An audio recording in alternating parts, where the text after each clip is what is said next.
met quite a few presidents. What's that? I said you've met quite a few presidents in your career. I have. My fourth one. Oh, Clinton. Bush came.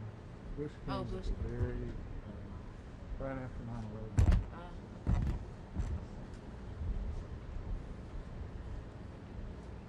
So y'all didn't meet Clinton when he founded the building? I was not there for the cornerstone. I was in Nashville. Yeah, he wasn't here for the opening. He was here for the cornerstone, which was in 1998.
We're moving this way.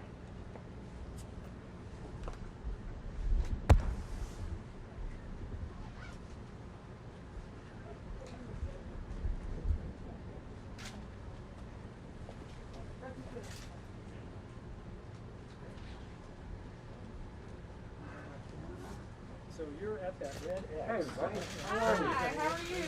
Mr. President, this is Dr. Barney Graham, who's the chief of the group that made the vaccine. And this is Dr. Kazmekia Corbett, Nice to meet who you. is very much involved in this process.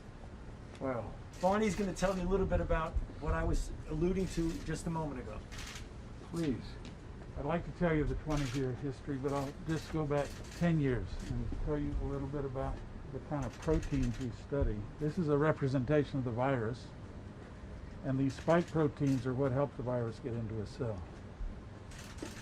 What we've learned over these last 10 years is that not just for this virus, but for other viruses, if you can control this spike protein, and this is the scale of this, about 10 million of these can fit on the head of a pin. And this is about 10 million times larger than the actual protein, but we can see it in this kind of detail. The antibodies recognize the surfaces and shapes of this. So what we've learned is that you have to not only know the structure, but hold it together by creating mutations inside to hold it in the right shape. You hold it in the right shape, it becomes a much better vaccine antigen. And since we knew that for other viruses, since we learned that for MERS coronavirus, we were able to rapidly apply those techniques to this virus and get off to a fast start with Moderna. And Dr. Corbett's going to tell you a little bit about this year that we've gone through. So while he just gave you the history for the last 10 years, I'm going to give you the history for about the last year, where, as Dr. Graham and Dr. Fauci like to say, all we needed were the sequences, and the reason for that is because we knew exactly what to do based on what Dr. Graham and us have been doing for the last 10 years. So this is a timeline of what we did. We got the sequences around January the 10th last year, so that is the sequence of the virus that was spreading very rapidly in China.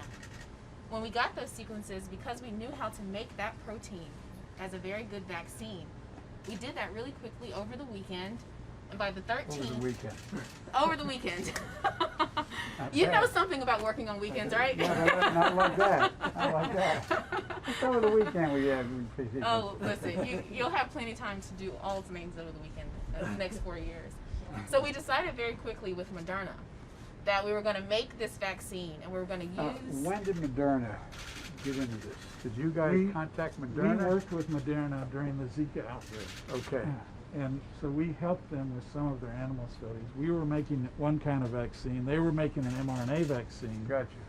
And we learned that their technology was good. And so we made a deal in 2017 to work on paramyxoviruses with the prototype and with coronaviruses with the prototype, which is that MERS coronavirus. Yeah, on it. okay. We've been working with Moderna in a formal collaboration since 2017. Yes, and the coronavirus team in particular has been working with them in how we call it here in an academic fashion, where we were asking really basic questions about how to make vaccines for coronaviruses, the other coronaviruses like MERS or SARS. And so that's why we were trusting in our collaboration, and it allowed us to move very quickly to make an mRNA vaccine for this coronavirus that was spreading. And so what our team does is, in order to go to the clinic, you have to say, does this vaccine at least do what you think it might do in person in a very small animal like a mouse? And so we got the vaccine here. I think actually I was told that I was one of the first people to open a vial of the vaccine. And we immunized about 200 mice. And then about 2 weeks later, on February the 18th, we got our first results back from a mouse. So what you see What here, the mouse had to say. the mouse had to say, looks like we got a vaccine. And that's what that yellow says. So those two sides over here are mice that do not have any vaccine at all. You can see that this plate shows that they have no antibodies. Whereas all of these mice have antibodies in their blood.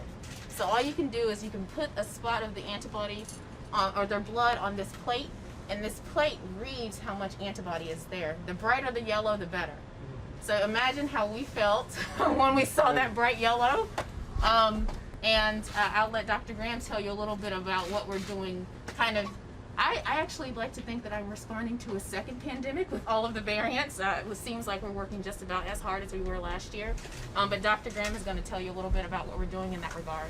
Yeah, so I just want you to know that when we first made that protein on January 31st, it was right here on this bench. And when that ELISA plate was run, it was done right here on this bench. So you're in the place where some of this stuff happens. You've heard a lot about these variants, and we're all concerned Yes. about them. And I showed you the spike protein. There's other spike proteins on that screen. And they're just representative of where some of these things have come up in the different countries. And what we mean by variants is this protein is made up of 1,200 amino acids or more. And each time one of those things changes, it can be a new variant. So this virus will accumulate changes, and you see the little red spots on the screen. Those are some of the amino acids that have been changed. So as this thing accumulates changes, you can imagine that some of these surfaces might change, and so antibodies may not see it as well anymore. But I want you to look at the right side, because that is a spike protein, and we're showing you multiple antibodies binding to it in different places. So it can bind on this knob over here. It can bind to this part up here that reaches out and grabs the cell. And it can bind at different angles. And so when we give the vaccine that's like this, it makes antibodies to the entire surface. So one red spot or two red spots or even 9 red spots are not going to lose efficacy, because the antibodies have a lot of places to bind. Gotcha. It may eventually lose efficacy, but I think we're okay for now until additional mutations accumulate. And it's probable additional mutations will accumulate, isn't it? Or is it? Unless we can keep people from spreading the virus. Every time the Yeah. virus enters a new person, it has a new chance to adapt and Yeah. select, and we have to get the virus load down. That's why we say we want to vaccinate as many people as we possibly can, as quickly as we possibly can. That's why your 100 days of getting 100 million is really important, because if you don't allow the virus to replicate, it's not going to mutate. Well, we're at a position now where I was talking with Jeff. We've been pushing really, really hard with manufacturers to significantly increase in the time frame. Jeff, what do we by June? How much We'll do we have have? 400 million doses by June, which is enough to vaccinate 200 million Americans. And then you ordered another 200 million doses to be delivered this That's summer. the best way to stop mutations. No, I realize that one, and one of the things is that, you know, it's amazing how quickly things change in terms of people's perceptions, mine included. I know just a little tiny bit about this because I worked with that guy on cancer issues for a long while because he started this cancer institute. Anyway, but what I didn't realize was just how much of the vaccine we were going to have to actually get produced. And it's one thing to have the vaccine, it's another thing to have vaccinators to put it in people's arms. And it's really turned out to be a gigantic logistical issue for us. And I can say, I don't mean it as a criticism, just an observation. When we've been in office now 3 years, no, 3 weeks. It just feels like It 3 seems years. like 3 years. But what happened is that we were led to, if you ever hear anybody talking about transitions between presidents, it's really important. Because we didn't have any access to the transition, as you know, Doc, we talked about it. And so we thought, and we were led to believe, there was a lot more vaccine available than there was. And when I said in the first 100 days, I promised that we would get 100 million shots in people's arms. Everybody said, oh, you can't do that, it's amazing. Now I'm getting, why can't you get more? Now we're getting a lot more, as on average. It could be significantly more. But to get to the place where these guys legitimately always ask me is, when will we have enough vaccine to get 300 plus million people? And even though we've increased by close to 600 million promises of the vaccine, we're going to be in a position where it's going to be, it's not going to be by the end of the summer.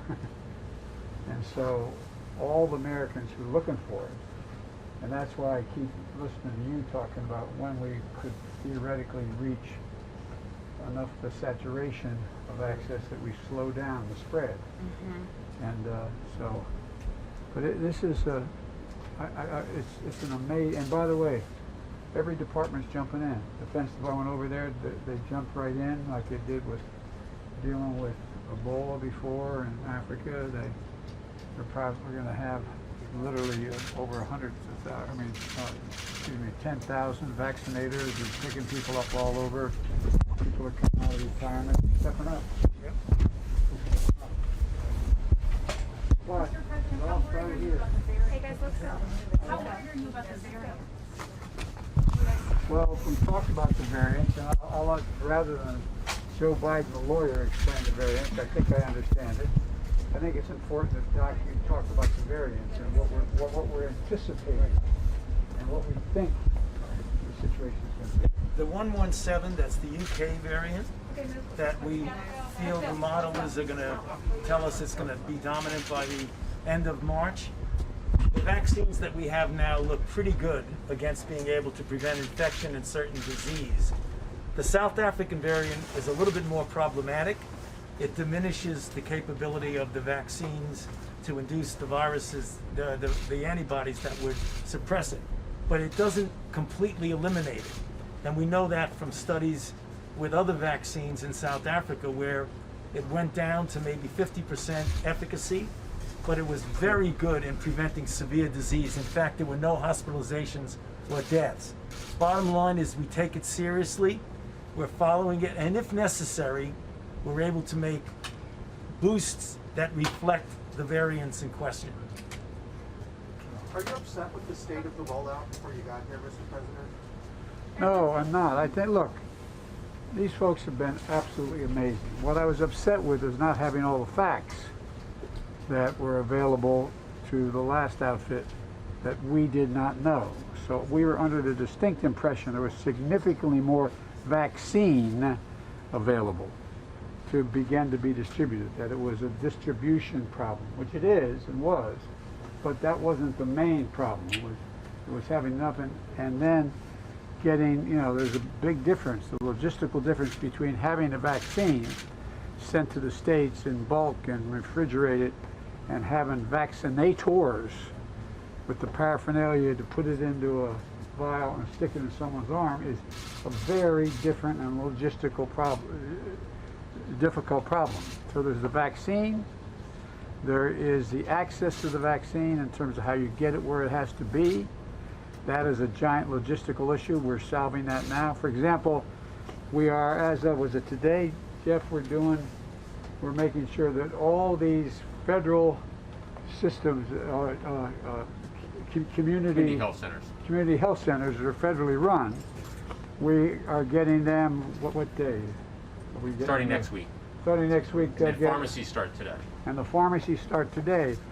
We thought, by listening, at least my team did, between the time we were elected and the time somebody recognized we were elected, that we thought that was well underway, that the drugstores were beginning, you know, all the places, the Walmarts of the world were ready. But it turned out they weren't, and so it's been a hell of a learning process. But you have done an enormous, every other scientists I've talked to across the board has said the idea that within less than a year you come up with a vaccine that's functioning. It's astounding what you did. By the way, your taxes are doing very, very well. Guys, keep moving. They don't know where to go. No one's leading. Guys, go down this way. Same way you came in. Left.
it's got to be the other side. Hold on. Remember, it's coming out of this.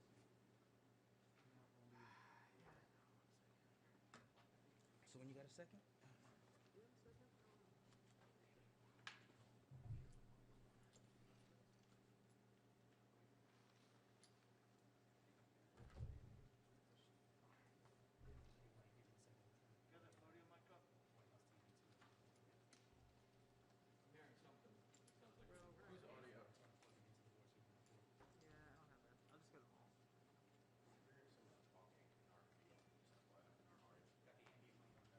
Okay.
Ladies and gentlemen, the President of the United States, accompanied by Dr. Francis Collins and Dr. Anthony Fauci.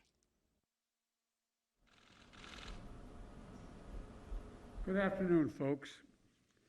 Had a little discussion with my friends behind me, Dr. Collins and Dr. Fauci, about whether or not I should take my mask off. And the truth is, although we're more than 10 feet away, I think it's important that I not. It's critically important, the message. I realize I'm speaking to a vast majority, at least I hope I am, of the folks out here at NIH. You know that wearing this mask through the next year here can save lives, a significant number of lives. And so I apologize if you don't hear me as clearly as you should. I'd like to start off by thanking Dr. Collins and Dr. Fauci for hosting me today. I spent a lot of time working with Dr. Collins on the Cancer Institute matters, and I said he's the first person I called to ask if he'd stay, but then I was reminded I called Dr. Fauci before I got elected to say, would you stay if I came? So thank you both for staying. Our nation is fortunate to have both of you in these critical roles. And that goes for the world-class doctors, scientists, researchers here at NIH. And I just toured the Vaccine Research Center with Dr. Collins and Dr. Fauci and Dr. Graham and Dr. Colbert. It's incredible. It's a place to go where our top minds spend years researching vaccines and treatments for all kinds of viruses and partnering with academia and industry to prepare for the next one, because there will be others. HIV, influenza, SARS, MERS, West Nile, Zika, Ebola, and today, COVID-19.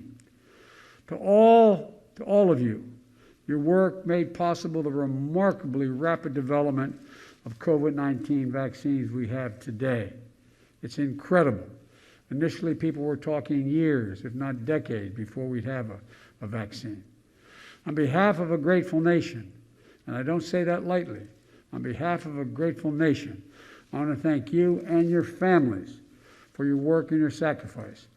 For there is no doubt your families sacrificed a great deal for the endless hours you put in to save the rest of us. And I know it wasn't easy. The devastation of this pandemic, the loss of life and livelihoods, hasn't spared the scientific community. Labs closed, research delayed, careers disrupted, especially for those in training. Yet with every moment of despair in this past year, you and all the heroes and heroines on the front lines and the frontiers of this pandemic remind us who we are. We are America. We never give up. We never give in. We give back, and we follow the science and find the answers. That's what all of you do here. That's what we've seen all across the country. The scientific community repurposed labs to work on COVID-19, developed therapeutics, new diagnostic technologies, and vaccines in record time. And you're highlighting lessons learned on the importance of pandemic preparedness, public-private partnerships, real-time data sharing, and most of all, speed and efficiency without compromising science and good conscience. Look, you're an incredible group of people. I've been out here many times trying to help you, trying to help my son who passed away with cancer. You're an incredible, incredible group of people. And that's not hyperbole. We know we still have a long way to go. It's no secret that the vaccination program was in much worse shape than my team and I anticipated. We were under the impression and been told that we had a lot more resources than we did when we came into office. We've only been here 3 weeks, but we've learned a great deal in those 3 weeks. While scientists did their job in discovering vaccines in record time, my predecessor, be very blunt about it, did not do his job in getting ready for the massive challenge of vaccinating hundreds of millions of Americans. He didn't order enough vaccines. He didn't mobilize enough people to administer the shots. He didn't set up federal vaccine centers where eligible people could go and get their shots. When I became president 3 weeks ago, America had no plan to vaccinate most of the country. It was a big mess. It's going to take time to fix, to be blunt with you. I promised when I did my inaugural address that I'll always be straight with you, give it to you straight from the shoulder. I will not walk away when we make a mistake. I'll acknowledge it and tell you the truth. We started on day one. We won't have everything fixed for a while, but we're going to fix it. First, the vaccine. I know people want confidence that it's safe. Well, listen to Dr. Fauci. I did. I got my shots. My wife Jill did. Kamala did. And her husband Doug did. So, Dr. Fauci and Dr. Collins got it also. It's safe.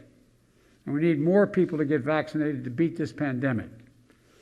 That's why in the first 3 weeks that I've been in office, we've increased the supply of weekly vaccine shipments to the states by almost 30%. That means millions more Americans will get vaccinated in February than the previous administration was on track to do.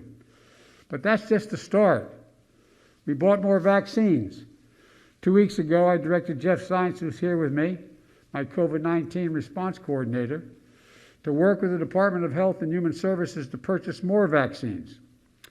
Just this afternoon, we signed the final contracts for 100 million more Moderna and 100 million more Pfizer vaccines.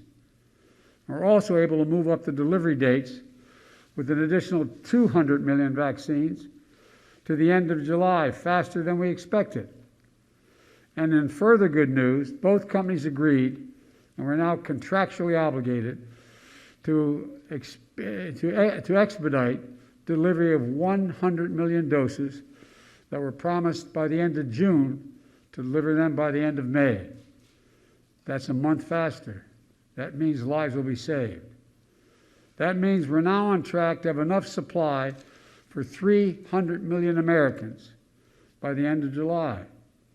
It may not sound like the urgent progress we need, but let's be clear. When I took office just 3 weeks ago, this country did not have a plan or enough vaccines or people to vaccinate Americans.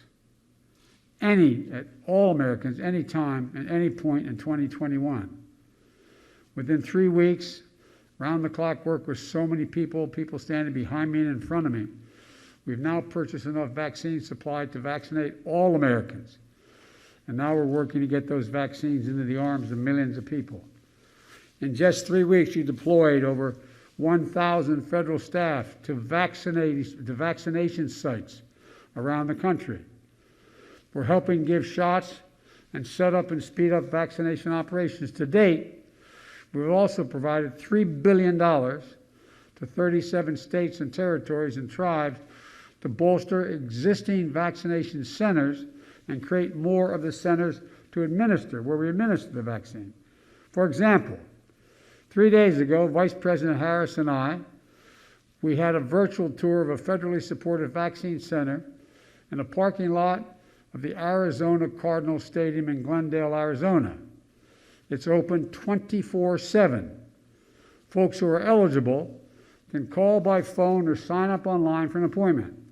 They literally drive in, stay in their cars, get a shot, get a card, and schedule the next shot. On average, it's about 30 minutes from start to finish. In just 3 weeks, the site has administered 160,000 doses, now averaging 8,000 vaccinations through day and night. Look, it's coordination between state and federal government and the private sector partnership is essential. One of the nurses coordinating the effort in Arizona said the work was like administering, and I love this phrase, Doc, she said, like administering a dose of hope. Like administering a dose of hope. Let me say that, a dose of hope. We're going to get those doses of hope out at new and large-scale vaccination centers that were set up by the federal government. During the Super Bowl, we got a call from the NFL. The commissioner of football, Goodell, said we could have access to all 30 of the NFL stadiums for mass vaccination sites. We just announced we've worked with the governors to set up these new federally run sites in California, New York, Texas, with many more to come. We're going to target communities that have been the hardest hit, and will be staffed by our military, the Federal Emergency Management Association, FEMA, same people who respond to hurricanes and storms and the like, and other federal experts at the Department of Health and Human Services and the Department of Agriculture to get vaccinators to make sure it gets in people's arms. When I got to office, there was no federal plan, none, to ship vaccines directly to local pharmacies. So folks who are allowed to get a vaccination under the state rules as the allocation of who gets in line are allowed to get one, can schedule an appointment now and get COVID-19 vaccine shots like they would a flu shot from their pharmacy. It will start today, that program. And for folks who can't get to a pharmacy, we're deploying mobile units and sending vaccines to community health centers, federally run community health centers, to take care of the poorest of the poor that reach the hardest hit and the most underserved areas in the country: Black, Latino, Native American, and rural communities.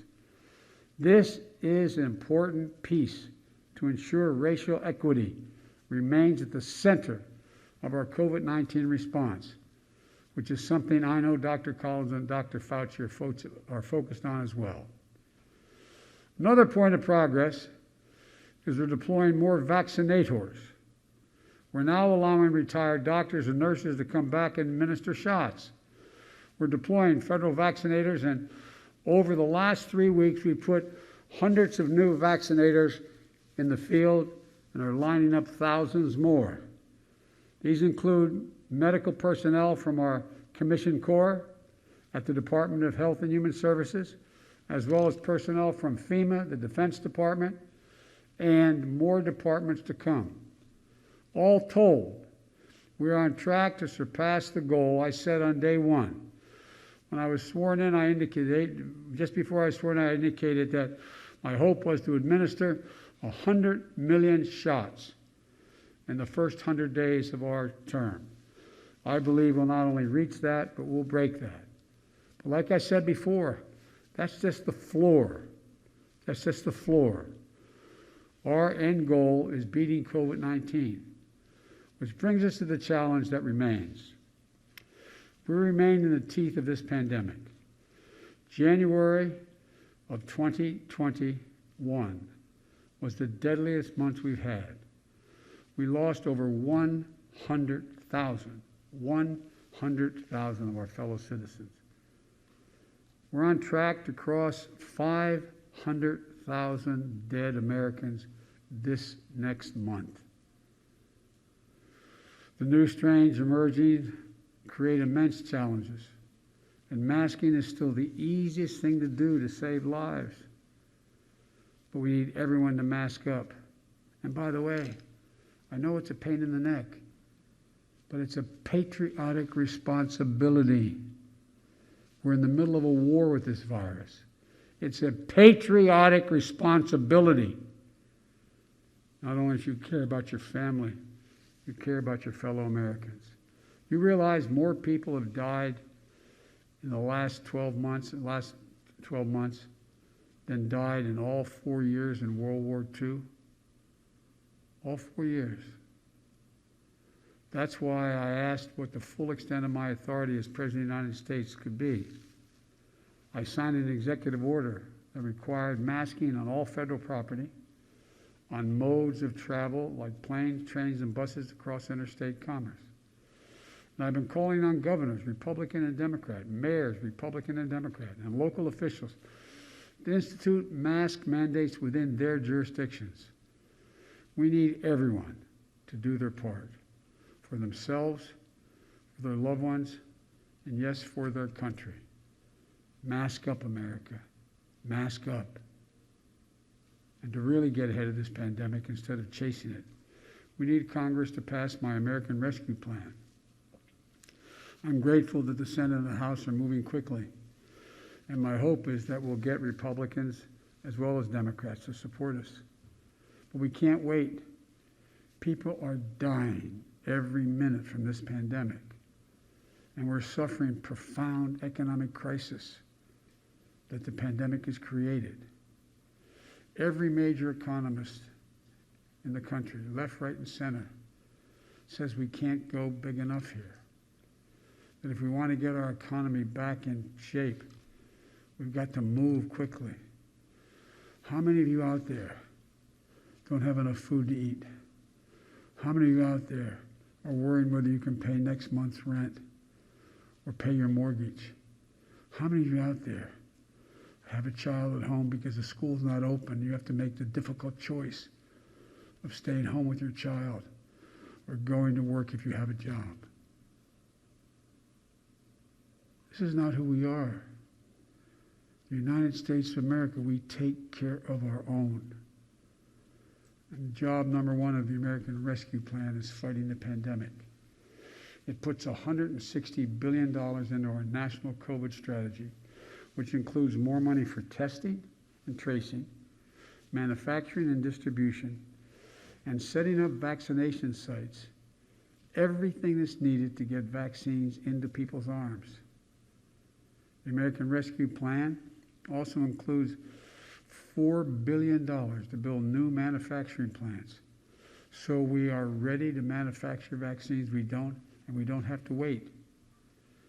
You know, there's simply nothing more important than getting the resources we need to vaccinate people in this country as quickly as possible. As quickly as possible. We're not going to get our economy back in shape, millions of people back to work until we beat this virus. As I said, everyone from Moody's on Wall Street to the whole range of other think tanks indicates that if we do this plan, we'll get to full employment within 2 years. We'll be in a situation where we actually grow the economy, creating millions of jobs immediately, and put us in a position where we are going to have the GDP grow at a higher rate than if we don't do this. We're in a national emergency. I want to close with this. We're in a national emergency. And this will be one of the most difficult operational challenges we have ever undertaken as a nation. It's going to take time. We're going to face setbacks along the way. And I promise you when we do, I'll just own up to it and say what they are. But we have to stay vigilant. We have to stay focused. And for God's sakes, we have to remember who we are. We are the United States of America. We can do this. We have the resources. We just have to choose to use them. We have to do what all of you do here at NIH and across the scientific community. Keep the faith with purpose, vision, and with every dose of hope we have. Folks, remember, like I said, this is America. We have never, never, never failed. We've decided to stand together and act together. That's who we are. That's not chauvinism, that's just a fact. We've never failed when we stood together. If there's ever a time we need to stand together, it's now. May God bless you all. And may God bless everyone here at NIH, all the doctors, scientists, and researchers fighting this pandemic and saving lives. And may God protect our troops. Thank you very, very much. You're the best America has to offer here at NIH. Thank you from the bottom of my heart.